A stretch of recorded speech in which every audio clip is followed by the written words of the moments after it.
Hi friends, welcome to Getsy's daily vlog. இப்போ வந்து நம்ம சன்னா மசாலா எப்படி பண்ணுறதுன்னு பார்க்கலாம்.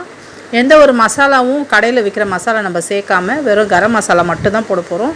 இப்போ நம்மளே ஓனாக வந்து இது ப்ரிப்பேர் பண்ண போகிறோம். எப்படின்னு பார்த்தா ஃபஸ்ட்டு கொஞ்சம் எண்ணெய் போட்டு அதில் வந்து சோம்பு, வெங்காயம், தக்காளி, பச்சை மிளகா, இஞ்சி, பூண்டு எல்லாத்தையும் போட்டு நல்லா வதக்கணும். வதக்கினதுக்கப்புறம் அதை கொஞ்ச நேரம் நல்லா ஆற வச்சுட்டு அதை நம்ம வந்து அரைச்சி எடுத்து வச்சுக்கணும். அப்புறம் ஒரு பாத்திரம் வச்சு அதில் கொஞ்சம் கடுகு போட்டு அது பொரிஞ்ச உடனே அந்த அரைச்ச மசாலாவை அதில் ஊற்றிடணும்.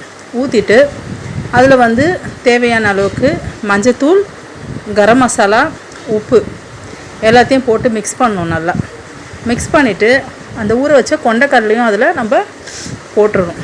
போட்டுட்டு கொஞ்சம் கொத்தமல்லி, கருவேப்பிலை அவ்வளோதான் போட்டு தேவையான அளவுக்கு தண்ணி ஊற்றி அதை வந்து நல்லா கொதிக்க விடணும். கொதிக்க விட்டுட்டு ஒரு 5 மினிட்ஸில் அது ரெடி ஆகிடும். இது சப்பாத்தி, தோசை, இட்லி எல்லாத்துக்கும் சைட் டிஷ்ஷாக ரொம்ப நல்லாயிருக்கும்.